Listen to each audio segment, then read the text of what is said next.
All right, everyone. Thank you all so much for coming. We appreciate on this Thursday evening, though you have very busy schedules.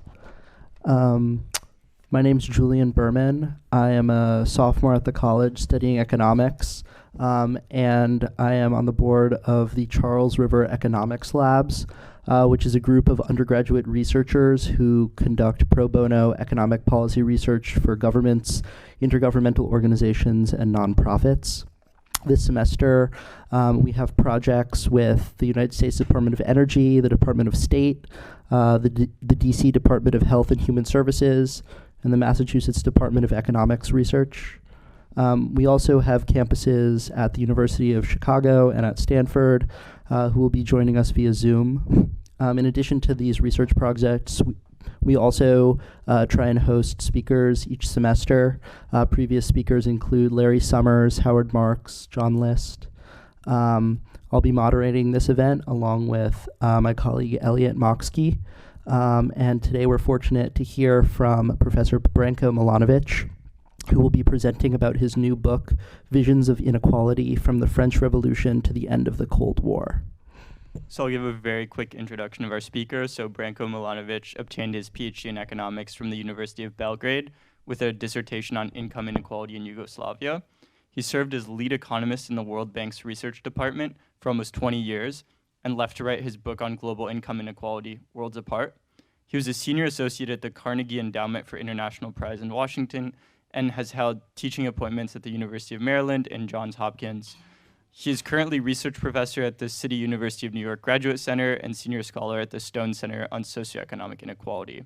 Professor Milanovic's main area of work is income inequality in individual countries and globally. His book, The Haves and the Have-Nots, was selected by The Globalist as the 2011 Book of the Year. Global Inequality in 2016 was awarded the Bruno Kreisky Prize for the Best Political Book of 2016 and the Hans Matthofer Prize in 2018. Milanović published Capitalism Alone in 2019 and most recently Visions of Inequality from the French Revolution to the End of the Cold War. So we're first going to hear a little bit about Professor Milanovic's book, and then Elliot and I will conduct a guided Q&A. After that, we'll open up the floor for questions for anyone who has anything to ask. All right, take it away. Well, thank you very much for the invitation. Actually, it's a pleasure to be here. I am very grateful for all of you to have come on a Thursday evening, which is actually a very mild evening. So that's a further reason to be very thankful for you taking this hour and 15 minutes. Julian has explained basically the structure. So I would actually present the book, some parts of the book. So you would actually appreciate there is a, very kind sort of changing of slides. The book is called The Visions of Inequality. It is, to a large extent, an attempt to write an intellectual history of how key authors in economics have looked at inequality. So it starts, I don't know if there is the first, this must be, so these are the authors actually that I consider. I start with Kenne, and I think we can maybe discuss that later, but I think there are very good reasons to start with Kenne, not with Adam Smith. First, Kenne was the first to have introduced classes in economic analysis. I will not speak much about Kenne today, but he has essentially the class structure of pre-revolutionary France.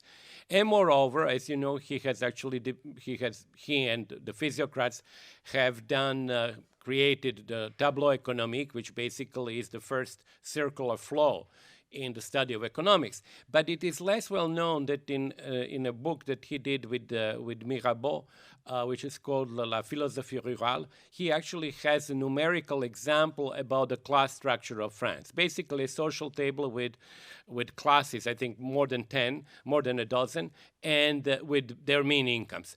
So that's actually very much income distribution. On top of that, he was the first to have defined what is economic surplus. In other words, what the economic activity produces the surplus, and the surplus is an object of dispute, if you will, or division between the classes. Afterwards, I think that becomes sort of a standard approach. Adam Smith, Ricardo, Marx, Pareto, and Kuznets. Now, in the presentation, and then, of course, there is the eclipse. That's the period from 1960s, after Kuznets, basically, until 1990s. And I do stop, actually, at the 1990s, with the exception of the epilogue, which is very short. The chapter 7, which is the eclipse, is the most, how should I say, controversial, opinionated. In the other chapters, I basically take in the point of view of the economists that I'm discussing. I'm criticizing some things at some points, but basically I'm trying to tease out or piece together a view of income distribution that they might have had. As you know, many of them actually did not have explicit view first about income inequality. And income inequality for many of them, actually all the way up to Pareto, was inequality between classes. So what I did is try to figure out what they would actually say to a following essay question. What are, in your opinion, the forces that determine income distribution now at the time of their writing, or during the period that they were interested in, and how do you think they would evolve in the future? So in the cases of Smith, Ricardo, and Marx, it really means looking at the evolution, their view of the evolution of three class incomes, essentially rent for landlords, profits for capitalists, and wages for workers. So what you see here is that it is really the functional or factorial income distribution that determines personal income distribution. They don't have, and of course there will be, I think, an interesting Q&A maybe particularly on Marx, but there is no view of interpersonal income distribution which is divorced from the fundamental class income distribution. In other words, the class income distribution determines the personal income distribution. That would change with Pareto with the introduction of individual data, fiscal data, and then individuals begin to play a role, not classes as such. So the structure of the book then, well, not the structure of the book, but the discussion in the book is different for the classical authors precisely for that reason. So let me focus on, let's go for the next slide, simply to show you this is basically the same story, except that you can put them now in time.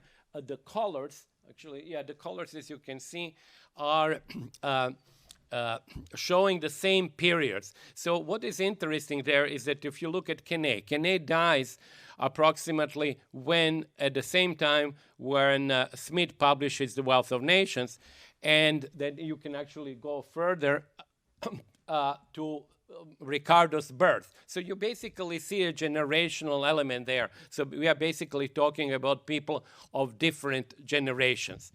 That kind of changes, and this is not the topic of my talk, but it's a topic of what I discuss in my class, that basically changes in the early 20th century. We do not have, we go into methodological work on inequality, there is like lots of stuff about utilitarianism, Dalton, and so on, but there is a break there, which was not the case before. So you can see the ages here. The between brackets is the time when they have, the age when they died, and basically I try to put under, in between the brackets also with their dates. The dates of their birth, the most important work. In the case of Marx, actually, there are two of them. I had to put the Communist Manifesto 1848 and the first volume of Capital 1867. And then, of course, the time of their death. So let's go then to the next slide where, this is what I already said, so maybe we can skip that one. And I would actually like to talk today about three authors. I would like to talk about my view of Smith, of Ricardo, and of Marx. And for the others, because we don't have the time, of course, I would be very happy to discuss them in the Q&A and maybe the questions that you would ask me. So the issue, in Smith, as I mentioned, as we all know, he has, of course, three classes: two, landlords, workers, and capitalists. But I want to make 2 points. The first point is the difference, very strong difference, in my opinion, between the theory of moral sentiments and the Wealth of Nations. I think we have been, to a large extent, I cannot, well, maybe that's not the correct term, to say misled by Amartya Sen and by the view that the theory of moral sentiments, since it deals with the essential principle there is empathy, and in The Wealth of Nations, it was to cite Stigler, it was built on the granite of self-interest. We have been misled to believe that the theory of moral sentiments is much more leftist than the Wealth of Nations. I actually believe very strongly that it is a misconception, and the very opposite is true. And the reason is the following. In the theory of moral sentiments, which of course was written before, but that Smith was reviewing and revising the work. So it's not a question of the young Smith versus the middle-aged or old Smith. It's a question of the intended audience and the type of the book. So in the theory of moral sentiments, we have critique of the rich, but that critique is essentially a critique ridiculing them, believing that they really are concerned about trivial things, that they are spendthrifts. It's a critique really of their behavior, and it's reminiscent of Veblen. So it's a critique which is never puts in question the way they have acquired wealth and the way they actually became rich and the way they use that wealth for political influence. In The Wealth of Nations, the story is entirely different. The rich, and I'm not sure, well, maybe the next slide will show you one of the quotes, but the way that the rich have acquired wealth, and you can call it like in Marxian terms, the primitive accumulation, is discussed and criticized at length. So essentially, it is based in plunder, stealing, collusion, monopoly. These are the ways that the wealth was acquired. So the rich are no longer criticized because they are not nice guys and because they are actually frivolous. They are criticized for the way they have become rich. And moreover, from the view of Smith of the movement of the three returns to what they call returns to the factors of production, he actually makes an additional conclusion about the political role of capitalists or of the rich people. But in this particular case, it's really of capitalists, not only of rich people in general. His argument is that wages, of course, the income of laborers, is critical for the judgment that we make on any society. In other words, this is really a novelty, which was somewhat present in Kenya as well, but the success of a society cannot be judged from whether the government or the king is rich or whether the country has actually acquired lots of gold. The success of society or good society, if I can use that term, is based on how well the people, as he says, who feed us and clothe us are doing. And he believes that as societies advance, real wage would go up. I can go for a long time discussing that, and of course, as you know, Smith discusses many different countries. US actually is the very top in terms of real wage. The Netherlands is next. England then comes following, next, then Scotland, so forth. And actually, his perception of real incomes is pretty good. I did put his definitions of different societies, like advancing society or stagnant society or declining society, and I think the term is different, not declining, but and I put them actually together and compare with the numbers that we have about GDP per capita today from Madison data. And actually, it matches quite well. So obviously, Smith's knowledge about different societies or incomes of different societies, average incomes, was quite good. So going back, what I want to say is the following. So the wages are supposed to go up in real terms as society advances. What happens to the rent?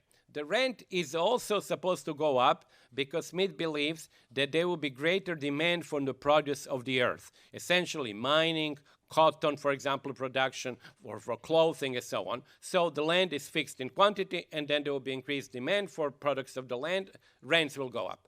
Now, what happens, and that's the key point, what happens to profit? he was the first, among the first to argue that the greater competition of capitals would drive the profit rate down. We will see something similar, obviously, in Ricardo and then in Marx, but in Smith, it's really the greater competition of capitals. So then the conclusion is, in an advanced society, there are two groups of people whose interests are aligned with the advancement of society. They are landlords and they are workers because their incomes go up as societies advance. But there is one group, which is capitalists, whose interests actually are not aligned with the overall interests of society, because in a more advanced society, their actually profit rate is going to be lower.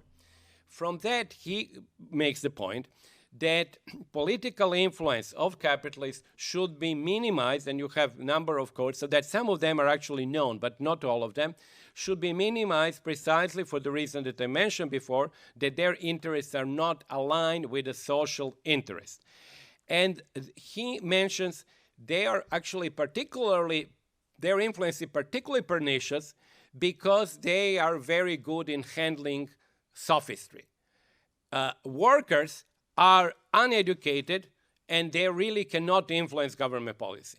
And landlords, he says, are indolent and they cannot influence it either. So the people who are most likely to influence government policy are capitalists, and these are the people who are actually least interested in social advancement. So this is I think the interpretation of Smith, and of course there you can see actually income distribution would, if you kind of translate that into some kind of income distribution amongst individuals, you could actually say that the top class, which would be landlords, would gradually become richer, so there would be greater sort of concentration of income, but also that the largest class, which of course in Adam Smith times, and actually if you read my book, you would see that each chapter has a section talking about inequality at that time. So in this case, inequality in England that we know from social tables. Actually, social tables done exactly the same time when Smith was publishing The Wealth of Nations. The largest class, 80%, the workers were actually less, but then you have also peasants that you can assimilate. They would actually improve their position. So this is the story, I think, of income distribution in advanced countries according to Smith. Then we come to Ricardo, and I don't know where we are. How many minutes? 7 minutes left. Yeah. Okay, so we come to Ricardo, and I'll be very brief. I don't know in what slide we are now. But the Ricardian model is well known, so I'm not going to discuss the Ricardian model. I assume that you all know it. The issue in the Ricardian model is the following. And actually, the great sort of what I call as a title of what I put as a title of the chapter is the windfall. Now, what is Ricardo saying that what would happen if corn laws are abolished? What would happen is that the price of food, corn, would go down. The real wage is not going to be affected because the real wage in Ricardo is basically fixed. It's actually the corn price which varies. So but the actual amount of food that you can buy with your wage is invariant, grosso modo. So for workers, it doesn't really matter. But what matters is the distribution of that surplus between landlords and capitalists. As you know, when according to Ricardo, when the corn laws, if the corn laws were to be abolished, larger share of the surplus would remain for profit and smaller share would be for rent. The logic is very clear. It's actually based on the marginal productivity of land. So if you actually don't produce all the food domestically in England, you would actually move and buy food from a cheaper locale, and then consequently you would actually have smaller, the marginal unit would cost less, and the rents are the difference between the marginal cost curve and the price of corn. The rents would be less. But what is the implication of that for income distribution? Income distribution would become better. And actually, it's a point which I don't think has been noticed in the case of Ricardo. Everything else that I said has been discussed, ad nauseum. But the fact that Ricardo actually argues that improvement in the distribution, which means lower income for the top, meaning landlords, it was associated with higher growth rate, because capitalists, by having higher profit, the profit is basically reinvested. So you have, in Ricardo, there is no trade-off between efficiency and equity or equality. And that's actually, I think, a key point. In order to have higher income, you have to have higher profits which are reinvested. And that means that landlords would have lower income, and that means that income inequality would be less. So I think it's quite an important point to keep in mind and when, as you know, the motto of the book says that the principal problem in political economy is the problem of the distribution. And it is the principal problem because unless you solve the distribution, according to Ricardo, you're not going to have growth. So, as you know, actually, if nothing happens, if the corn laws remain, gradually you would move to less and less fertile land. More of the overall income would be sort of received by landlords, less by capitalists. Then eventually you would go to a zero rate of profit, and then essentially you don't have, as Schumpeter says, capitalism is impossible if the rate of return of the rate of profit is zero. It doesn't exist anymore. So finally, I have 2 minutes on Marx. That's enough because I think there will be Q&A. My argument on Marx is that the simplified interpretation that you might have heard and that is generally sort of repeated is that Marx had an immiseration theory whereby real wages with the advancement of capitalism would go down and capital incomes would become more and more concentrated. Now, you can defend that. I don't know if there is one with four, I think, squares. You can defend that interpretation, which is actually in your northeastern square. You can defend that interpretation textually because they are indeed quotes, but very few of them. I think the logic of Marx is that wages, and actually that's what he says, wages are a historical category. They are composed of two components. There is a physiological component and a historical component. If you take that seriously, then you can argue that with the advancement of capitalism, a real wage would go up, and the famous tendential law of the decline in the profit rate would mean that profits would become gradually smaller. So you would actually have this other square, which I believe is much more defensible, and that's where I will stop, is that you would actually have improvements in income distribution because of the secular increase in real wage and the secular decline in the rate of profit. Now, if you want to go further, and that part is not in Marx, is basically you sort of can put it together, you can combine these things in the other two squares, where you actually would have greater concentration of capital with a secular increase in the wage rate. Well, in that case, you might have a more polarized society, where actually the top 1% or the elite or the richest capitalists would actually concentrate their income, so there would be greater share of the top 1%, not necessarily greater inequality as measured by the Gini coefficient, for example, but certainly that's another possible interpretation, and there is the fourth one, which I will not mention. The bottom two are not in Marx, but they can be derived based on the logic that Marx expounds in his work. As you know, the work has never been finished and has been edited after his death. But my key point in the chapter on Marx is that it is wrong to actually defend or believe that there is only one theory of income distribution, which is the immiseration theory.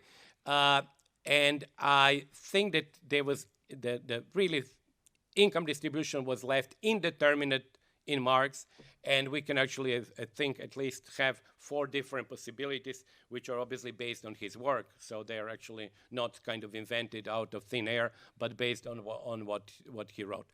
There is, of course, a discussion on why Marx was not interested in equality, but that's a separate topic. It's more philosophical than technical. So sorry for going a little bit over time, but that's where I will stop. Thank you very much. No worries. Thank you very much. Appreciated that insight on the 3 great thinkers. I guess my first question at the beginning, when you mentioned that your book was comprised basically of 6 chapters on people, and then 1 chapter at the end, which was what you mentioned was the eclipse, basically the period from 1960 from 1960 to 1990, when all of a sudden there were very, very few studies of income inequality. And I was just wondering, in that last chapter, you mentioned that during this period, which was characterized by very high growth rates, economics kind of became more focused on mathematical models, more libertarian. And I was just wondering if you could explain a little bit about the reasons for this shift and whether you think that the shift kind of reflected a society-wide attitude that kind of exacerbated inequality. You know, that's of course an excellent question, and I'm sure that chapter may be for many of you the most interesting. It's the most critical chapter. I have to say that one should really start reading the chapter the way it was written, because in the first 2 parts of the chapter, I discuss income distribution in socialism, not capitalism, and then I discuss it in the larger part of the chapter in capitalism. Now, why one should read it the way it was written? Because you find very strong parallelism in avoiding the discussion of the definitional characteristics of the 2 systems. What I want to say is the following. You have studies of income distribution in socialism, but they never really address the incomes of the new class, if you will, the red bourgeoisie or the top people. That's never addressed. That was basically what you study. You study workers' incomes versus farmers' incomes versus the pensioners, social classes. There are actually some reasons that I will not go into now, but that's the important part is that. Now, how does it work in capitalist countries? It's actually identical. There were lots of studies in the 60s and the 70s and the 80s and the 90s. First, they study individuals. They don't never study classes. Secondly, they never study capital incomes or hardly ever. You have a plethora of studies about what is the difference between skilled and unskilled labor. You can actually fill libraries with that. But that's not income distribution per se. Income distribution is study of how differences in economic and political power are derived from households essentially that combine incomes and that are able to transfer the advantages to the next generation. When you study when you study wage inequality, you're studying wage inequality among wage earners. You have no idea how these wage earners combine to create households and to sort of combine incomes and transmit the advantages. So that's one reason. But basically, so I will just be short on that. There are 3 reasons, I believe, that income distribution studies in the West went into eclipse. The first one, as I said, is political, because if the Soviet Union claims we have gotten rid of the classes, the US claims too. We don't have classes either. We have actually full mobility. This class structure doesn't exist. People just have different types of assets. We just call these assets I and J and K and L, and they're not, whether it is capital, labor is the same to me. So that was the first reason, which basically is political, and it's connected to the evolution of economics that became much more, much more atomistic and interested in individuals per se, but not in their social roles or the roles in social reproduction. And the third one is really the obvious one, is the funding of research by the rich. And on that, I can give you personal examples, but I will, avoid to do that right now. So essentially, I think these were the reasons for the eclipse. Now, the eclipse came to an end, and I think that came to an end in the 2000s because of the global financial crisis, because it revealed large increases in income inequality, especially in the United States, that was essentially, not covered up intentionally, but basically ignored. But by 2006, 2010, you could not ignore it anymore. So I am actually in my last chapter, the epilogue. I'm very optimistic about the studies of inequality in the future because we have the return of the elite, which was a chapter on Pareto, in the form of the top 1%. We have the return of capital incomes. That was actually very much thanks to Piketty. And we have much more work on social tables whose objective is to really chart income distribution historically, which is crucial because we are basically learning how unequal we were, societies historically. And that was something we never had before. Yeah, thank you very much. I guess one question I have kind of about your process of going through each of these thinkers. You mentioned that, each chapter is like very specific in the methodology. First, you have, a section that describes inequality in the time kind of according to the thinker. Then you kind of use modern day data to analyze inequality during that period in which, say, Ricardo, Marx, whatever, was writing. And I was just wondering if there were any kind of major disconnects between when you were looking back and analyzing inequality using all the data and tools that we have today versus when, say, Smith was trying to describe inequality in England. Well, excellent question. I have to say, actually, for Smith, I already, I think, to some extent, answered that question by looking at what Smith believed were incomes of different countries. And actually, that matched really pretty well what we today believe incomes were then. On Ricardo, what is interesting, there were recent papers that look at actually what happened with the removal of corn laws. And indeed, actually, the same thing that Ricardo was expecting did happen. So he clearly was right in the belief that, of course, with the removal of corn laws, you would have higher incomes for capitalists, lower incomes for landlords, and the real wage would more or less remain the same. I'm saying more or less because Ricardo was aware that food is not 100% of the workers' consumption. So when you look at his numerical examples, which are actually quite interesting if you kind of translate them into the, not modern language, just simply look at them as an income distribution sort of formula, you notice that actually there is an allowance for other things whose price does not change, basically clothes, textiles, and so on. So I think he was quite aware of the outcomes, and actually these outcomes have been confirmed. Actually, the expectation was confirmed. Now, when it comes to Marx also, was when we look at income inequality in the UK, the peak, depending on different authors and whether you use the social table as it was done, or maybe you revise it as Bob Allen has done. But essentially, we are talking about the peak of income inequality in around 1860, 1870. And actually, it so happens that the social table was done for 1867, exactly the date when the Capital was published. So it was a very high increasing and very high and possibly a peak. The second other peak in the UK for wealth inequality was 1910. But essentially, he was indeed observing a very significant increase in income and wealth inequality in Great Britain at the time of his writing. The wages actually did also go up. And that's an interesting point because Marx, I believe, actually can be interpreted, and I think I interpreted him, that holding that real wage would go up as it did increase actually by about 1% per year, which is not negligible. And that, however, that the labor share would go down. And that's quite important, is that actually, despite the increase in real wages, the labor share would go down. That's precisely what we observe today. We do have actually over 30 years in the US increase in real wage, but we have decline in labor share. So I think there too, and I use also the examples from Germany to some extent. Obviously, Marx was to a large extent he was also interested in Germany, and I think these numbers about the increase in inequality in the second part of the 19th century are very much like what Marx had in mind.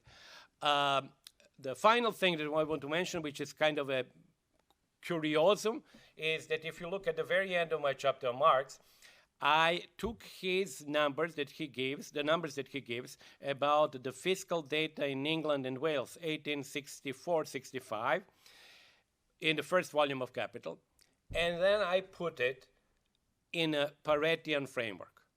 And what do you get? You get actually the straight line, which would be the essential point 20 or 30 years later in Pareto. So they both use the same data. Marx did not put it in a double log form. Pareto did it, and Pareto derived then the Pareto coefficient and the power law and so on. But there is really an interesting connection between the two. So I had a little bit of a broader question about your methodology. I found a passage online that said that you initially leaned towards studying philosophy at university and then decided to study economics because it's more practical. And it seems like a lot of what we're talking about here is the history of intellectual thought. And so it is, in some sense, kind of close to philosophy. And I know that Angus Deaton also recently published a book where he says that economics needs to be closer to philosophy. So how do you think, economics as a discipline should operate? Should we be thinking very closely about these types of things? Should we be thinking about data? How do we combine those two approaches? Well, you know that most of my work was actually data-based work because I work on inequality, global inequality, and basically I worked on data. But I was always interested in, as you mentioned, the philosophical issues and the underpinning of economics. And my first study of economics, you mentioned that in Belgrade in the 1980s, was actually Marx. And your perception, if you seriously actually study, if you do nothing, your perception, is not related to it. But if your first economists are people, classical people, that essentially see economics as a social science that explains the evolution of societies. It's not a social science whose main objective is to tell you what is the cost of pizza across the street. It's kind of trivial. The main thing is actually how do societies develop, arise, and fall, and evolve explained by economical factors, by basically dialectical materialism, if you want to put it in Marxian sense. Then your perception or definition of economics is very different. So other things are important, but they are derivatives when I speak of microeconomics. And macroeconomics is, of course, important for the government to sort of decide on policies. But it's kind of close to cameralism. And so then you have three economics, at least, but maybe there are more. The one whose objective is to look at the evolution of societies, to just said, and which is close in some sense to philosophy. Then you have a micro, which is very, very applied. And then you have macro, which is also applied, but it is really applied at a different level, as I said, telling government what kind of policy to do. But these two things do not have that much in common. And I was always, despite my essentially numerical background, and actually I love numbers very much, Angus Madison, who I really liked very much, coined the term for himself, and then I applied also to myself. He called people like himself chiffrophiles, from the French lovers of numbers. So I love numbers, but I also was always interested in that broader view of economics as a social science. And that's how this book is actually, I must say, it was a pleasure to write, and I spent my COVID years really enjoying them. Yeah, so I also have a couple other questions kind of more broadly about your work on inequality, though I'm happy to ask questions about Marx if you would prefer. But I guess first, I kind of, in some of my classes here, we read work by Piketty, and, we see that kind of in the past 20 years, although income between countries, inequality between countries has kind of declined in part due to the rise of China, inequality within countries has kind of drastically increased. And I guess I wanted to kind of get your sense on why that's occurring, where you think that trend is going to go in the future, and kind of things that we can do to combat that. Yeah, now we have to shift gears when now we go really to global inequality studies. And global inequality studies became possible only in the latter part of in the 1980s, because for the first time we had really survey data from the entire world. Before 84, you didn't have it from China, and before 89, you had surveys in the Soviet Union, but they were not published, so you didn't have the data. And for many African countries, there were actually no surveys done at all. So by the late 1980s, we can actually have global income distribution, and basically we can chart what happened between 1988 approximately until today. And as Julian said, essentially the basic story is the following. It's a relatively simple story.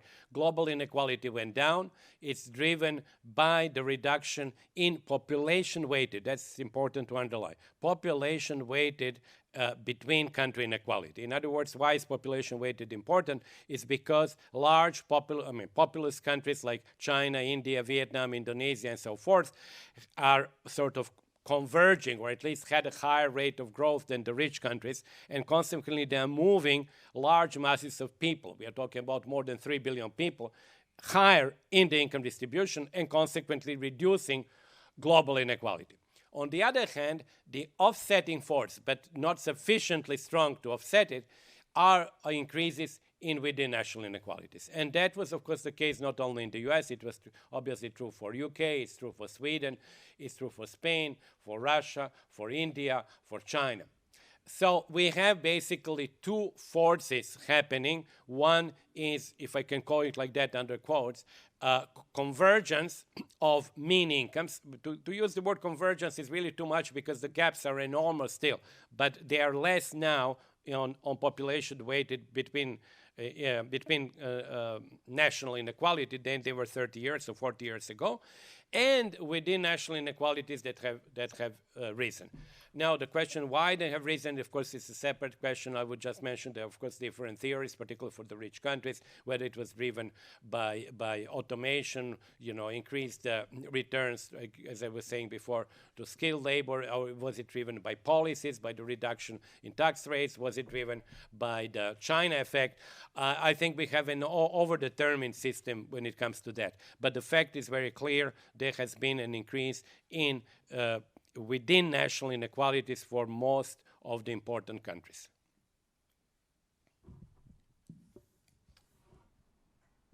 So I have one last question before we open it up more broadly.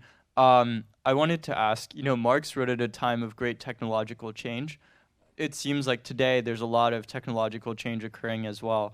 AI, other types of things. How do you think that that's going to affect inequality globally, domestically? We are all groping there. I don't think anybody has an answer. So I can also venture my own, at no cost. I actually think that what we might expect, and that's not very original, we might expect an increased capital share. It simply means that the abundance of capital, if we can measure it, but at least the abundance of capital would become greater, capital would replace labor, and that would mean that there would be quantity effect would be strong, and in order for the capital share to remain constant, you would have to have exactly proportional decline in the rate of return. And I just don't see that happening, and I believe that actually the quantity effect, and I think actually Piketty's point on that is, in my opinion, correct, is that the quantity effect would dominate the price effect, and that we would actually have an increasing capital share. The importance of that is the following, and I think it's very, very important, and it's actually mentioned in the chapter 7 about the eclipse, is that if the capital share goes up, capital income in all countries is extremely pro-rich, in the sense that the share of the rich, not only the share in total capital income of the rich is high, there is strong correlation between the share of capital income that you receive and your income level. If you're at the bottom, actually in the US, bottom 40%, they receive no capital income because they don't have net assets. And then you go towards the top and you receive, of course, larger 40% of your total income from capital. That means that if overall macro capital share goes up, you have a quasi-automatic tendency to have higher income inequality. And that's actually an important point of transmission. That was noted actually by Tony Atkinson towards the end of his life, when he actually started really wondering why we don't study capital distribution of capital incomes. And that essentially means that if the macro capital share goes up, you have a quasi-automatic push towards higher inequality.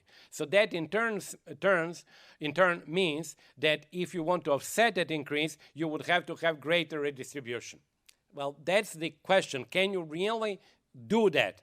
And if you look at actual data, no, you cannot do it. If you look actually at the US and for example, UK or German data, you see that market income inequality went up, redistribution tried to offset it, but couldn't offset it fully, and disposable income inequality in the disposable, which means after tax and social transfers, income went up.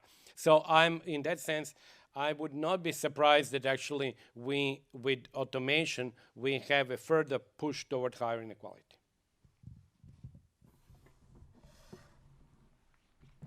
All right, well, thank you very much. Those are all questions that we have. We can, of course, ask more, but we would love to hear from folks in the audience. If anyone has any questions, I'd be happy to run the mic to them. Yeah, I'll pass the mic around. All right. Here, Rohan. Are there any particularly interesting, policy applications you've derived from your work studying income inequality? Policy? Yeah, policy applications. I'm sorry, policy. Well, there are policy implications. I cannot say they're particularly original. One is the one that I just mentioned now. If you have an increase in capital share, you would actually have to have a much more, there are two possibilities. Either much more redistributive policies, which would imply higher taxation of wealth and capital incomes in general, or the other possibility, which I personally prefer, is an attempt to create greater, what Margaret Thatcher called people's capitalism. In other words, to make the distribution of capital more equal and to basically, you will never have the bottom 30% have any capital income, that's for sure. But you can actually have the others from the 30th percentile to the 95th have much more capital income than they have now. Because essentially now, when you look at any rich country, the whole story of capital income takes place among the top 5% or at most the top decile. In the US, top decile has more than 90% of the entire financial assets, which means productive assets of the country. So in other words, 10% owned in the United States. And that's not only the US, it's actually every advanced country.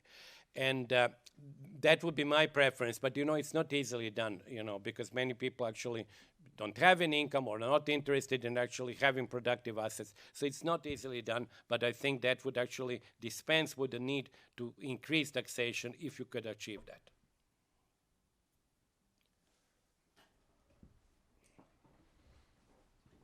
Hi, thanks so much for being here. I'm very interested in your kind of convergence research, and I'm wondering if you could describe some of the consequences that you can imagine might come about from low-income Italians or low-income Americans now being lower in the global income distribution than, for instance, kind of middle-income earners in China. I mean, that's a very new world order, and I'm just wondering. Well, you must have seen this before, so I will just describe it. What happens with when large countries like China, let's talk about China now alone, go up in the income distribution? They obviously move lots of people up. So when we do ordinal rankings, when you go from the top 1% or 5% all the way down to the bottom, what happens is that the Chinese, and actually you see that very nicely in some data, the urban Chinese and also increasingly rural Chinese go up in the global income distribution and ordinally displaced the lower parts of Western countries' income distributions. So in other words, let me put it very simply, and actually that's a very dramatic slide, it's Italy versus China. In 1988, the bottom two deciles of Italians were about the 75th percentile globally. So they were pretty high, they were in the top 25%. When Asia effect or the China effect happens, they actually are pushed downwards in the global ranking order. So they go from the 75th percentile to the 60th percentile. Actually, in the case of Italy, it's really dramatic, almost 15 points decline. That effect still does not affect upper middle class and the rich Italians because they are still in the global top 1% or the global 5%. And there is the China effect is present there, but it's really minimal compared to the effect in the middle of the global income distribution. So this is an interesting thing. You can say, well, who cares? Because, people have no idea where they're in a global income distribution. But it is historically important fact because to the extent that we can reconstruct the data, and we go back to 1820 for like a reconstruction of global income distribution, we know that the Western countries have always had the top, basically, they have totally controlled the top quintile of the global income distribution. Well, now this is changing. So the implications of that are many. It is actually, there are some goods that are internationally priced that if you're a lower income German or Italian or American, you would no longer be able to afford. There are political implications for displacement of Western population from the top by Asian populations. There are many others, but I think it's an important development, and it's a new development, and it is something which actually I think would gradually affect even more the global 5% and global top percent, which so far has remained basically unchanged in the composition, country composition, compared to 30 years ago.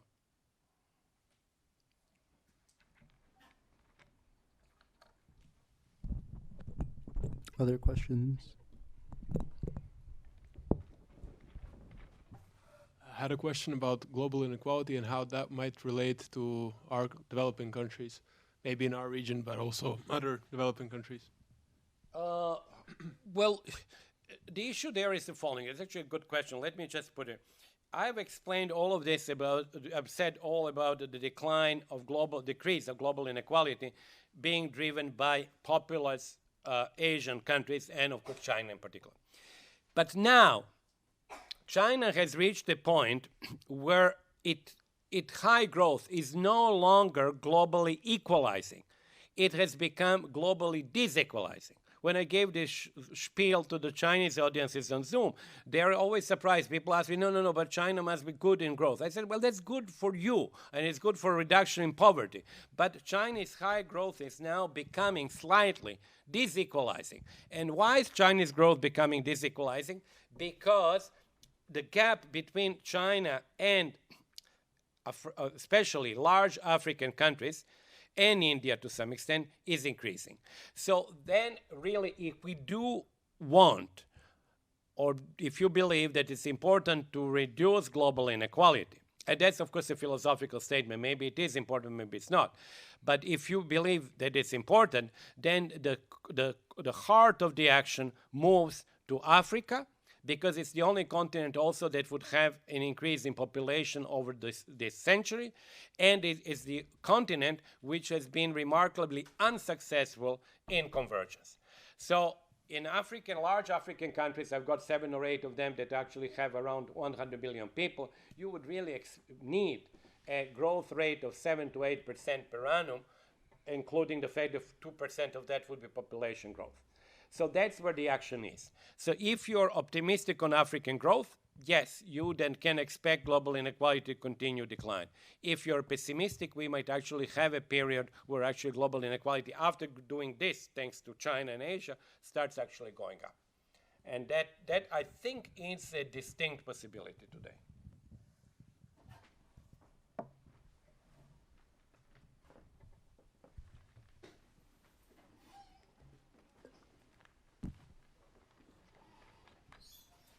So my question is, you described how would you improve the income inequality in the United States or Asia or now in Africa.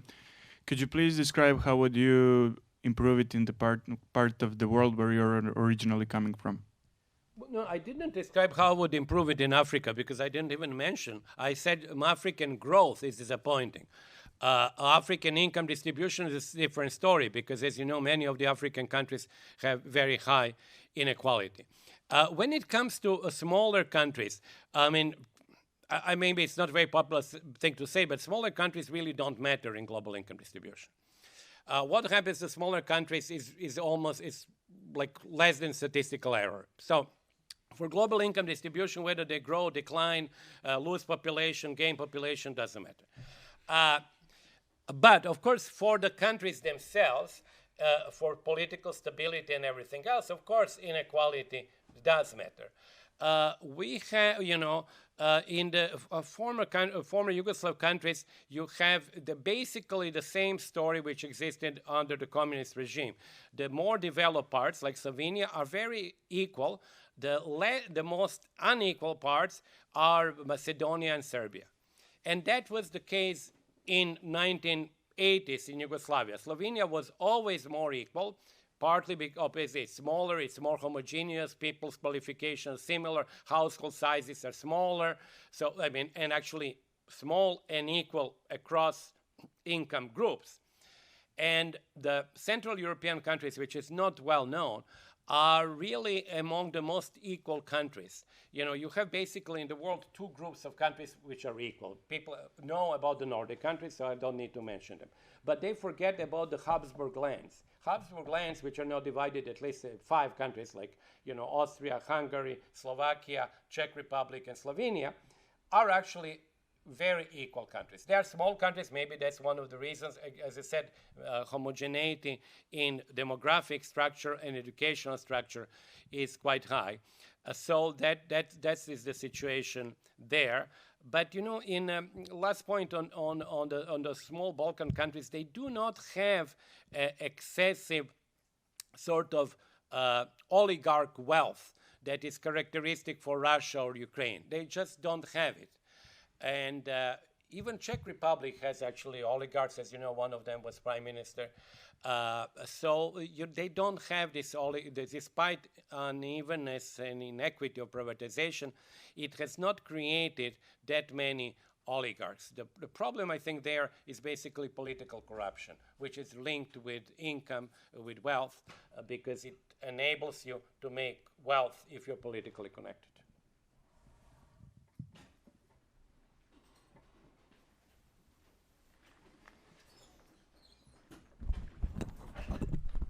All right, I have a couple more questions. So if folks can keep thinking, I'll just ask in the meantime. And I will be briefer. I guess going back to Marx, because I am interested in a little more kind of your formulation. You mentioned in the book that you kind of completely ignore the labor theory of value and kind of some main tenets of Marx. Can you describe why you did that and kind of why you found that Marx wasn't actually super focused on income inequality broadly and was rather, I don't know, more focused on wages, whatever?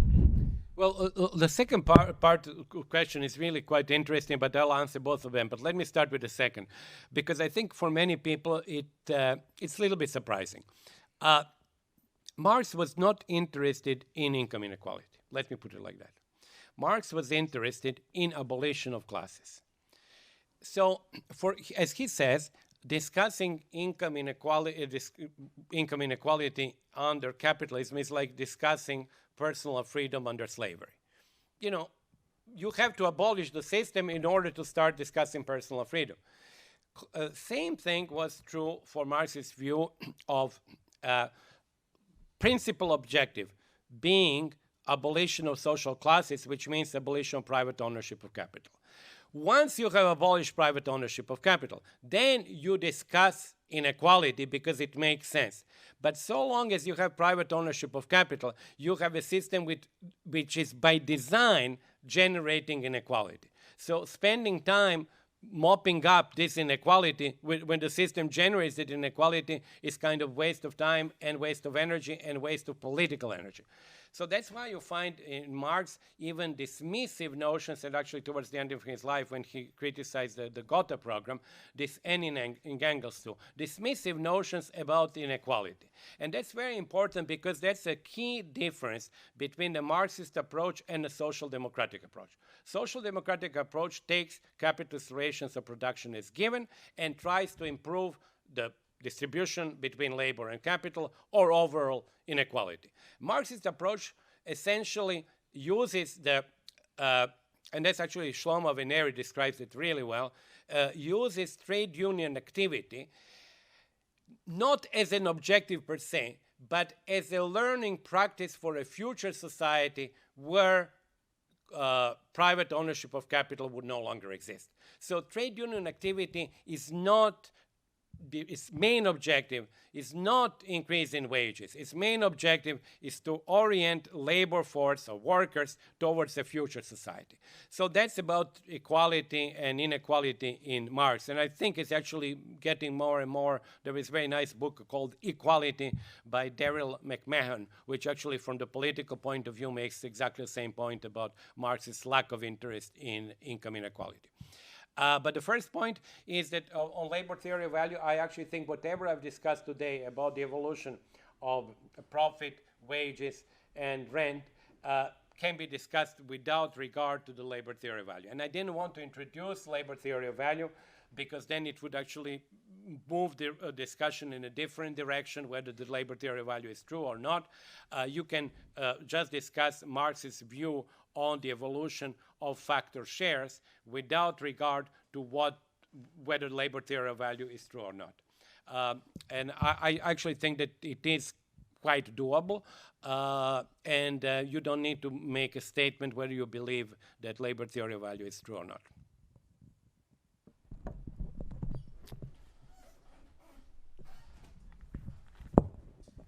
You talked about how some of the earlier thinkers you covered thought about inequality in terms of inequality between classes rather than kind of the distribution among individuals. And I was wondering what role, if any, do you think classes play today in thinking about inequality, and if someone wanted to research inequality, whether they should think about classes in addition to just kind of the sort of atomistic individual approach that much of current economics uses? That's an excellent question, because when you actually, if you read my book, and actually that's something I became maybe aware only towards the end of writing it, you basically see how there is an evolution. You have Quenet, where classes are defined in legal terms, as they were defined before the French Revolution.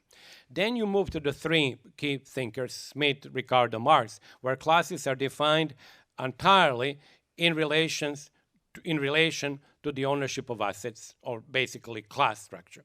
Then you have Pareto, who actually uses the work on income distribution to argue for his theory of the circulation of the elites. So suddenly, classes kind of disappear, but what reappears is the elite. Then you come to Kuznets, where the main dividing line, the main markers, are rural, urban, agriculture, manufacturing. And then you come to the 1970s, where everything disappears. So we just have atomistic individuals.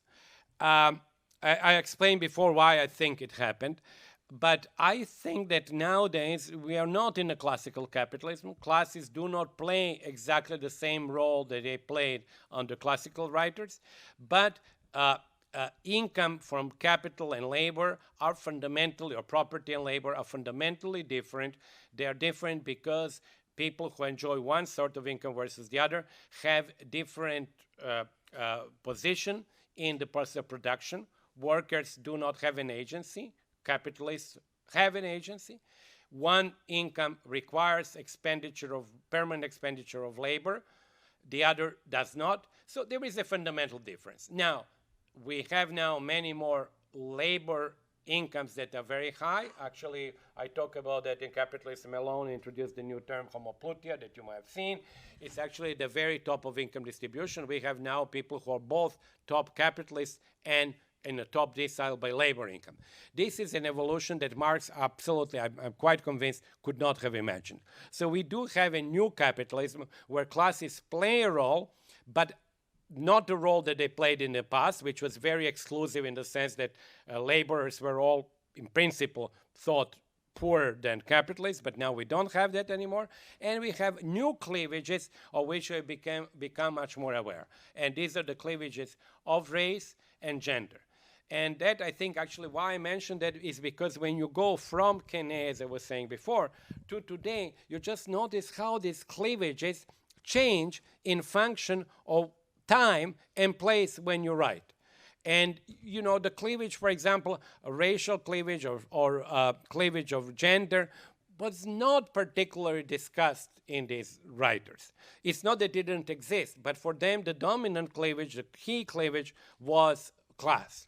And I think nowadays the class is certainly less than under the classical capitalism, but I believe exists and is something which is fundamental. But there are other, dividing things, well, whatever, markers, which are now to us much more obvious than they were to the previous writers. I think we have time for one or two more questions. I had a question a little bit more about like sort of how you if you have thoughts about like the philosophical basis of studying inequality, whether you sort of regard inequality as something that's bad on like an instrumental basis or something you regard as like bad intrinsically, or like that has effects intrinsically, and also whether you believe that some degree of inequality is sort of like an inevitable product of people interacting with each other in a social environment, and how you go about sort of motivating the study of inequality. No, this is really a philosophical problem. I cannot really answer it fully or adequately. But let me just say, like, first point, I do think that some level of inequality is inevitable, not only because people are different, luck is different. I mean, people have different luck. Even if the circumstances were all equivalent, going back to John Romer's distinction, there is like episodic luck, that cannot be eliminated. And secondly, there is a life cycle element. So whenever you study inequality in a given year, you would actually include people there which are at different points in their life cycle. So even if we all were to have exactly the same lifetime income at every period in every year that I would study, there would be a Gini coefficient which is positive. So I don't think that any realistic view would actually consider inequality, the objective of inequality being zero. Okay, having said that, I agree, and I was influenced by Rawls in that. I agree with Rawls when he says that every departure from equality has to be somehow justified. And as you know, in the difference principle, it is justified by the increase in real income of the poorest. But I think that philosophical view that you do have to justify it is important. So I would put these two things which are maybe somewhat, you can even say, not maybe fully consistent. One, I would believe that some level of inequality not only is inevitable, but is sort of inbuilt in the way that we measure it. If we could measure it like Kuznets said we should, like lifetime, then I would say, well, maybe we should really move towards like as minimal inequality ideally as possible. But the way that we measure it, we would always find some inequality. But secondly, we have to make an effort to explain philosophically why we think inequality may be good. Some level of inequality may be good. Any last questions? If not, I have a closing thought. All right, so I guess, I'm a Harvard student, take a lot of econ classes. Very few of them focus on inequality or even focus on the history of economic thought. And, instead we're doing lots of mathematical models with general equilibrium analysis, which of course leaves out class structure and how endowments are allocated in the first place. And I was just wondering if you had a sense of how discussions of inequality could become better integrated into economic sequences in college, and how to teach it better. Well, I would actually have maybe 2 points on that. First of all, it is a good development that we have now heterogeneous agents. So it is a good development, and that heterogeneous agents can be distinguished by different types of assets, and these assets themselves can be seen as fundamentally different, as I said, because they play a different role in power relations and so forth. So I think it's a good development. On the second thing, I believe it is very unfortunate development in economics that we have basically an Italian historian, Schiavone, I think, he says economics is the only social science that has totally sort of broken links with its founders. And it's really bizarre because, political science is not broken links. Historiography has not broken links. Sociology, to the extent that I know, has not. But economics has. And I think it's unfortunate. I think it is basically driven by the view, which I think is getting less and less accepted by majority, is that economics is not physics. Economics is not, it's a social science. Even physics is relative. You know, physics on the Earth is different from the physics on the, you know, on Venus. So it's not the same. But economics definitely has to, I think, actually relink with its foundational, with its basis. And I think it's unfortunate that, for example, history of thought is generally not taught anymore, as you said yourself. Yeah. So that would be a big step forward, I believe. All right. Well, thank you all so much for coming, and thank you, Professor, for joining us. This is really, really amazing. Thank you. Thank you. Thanks a lot.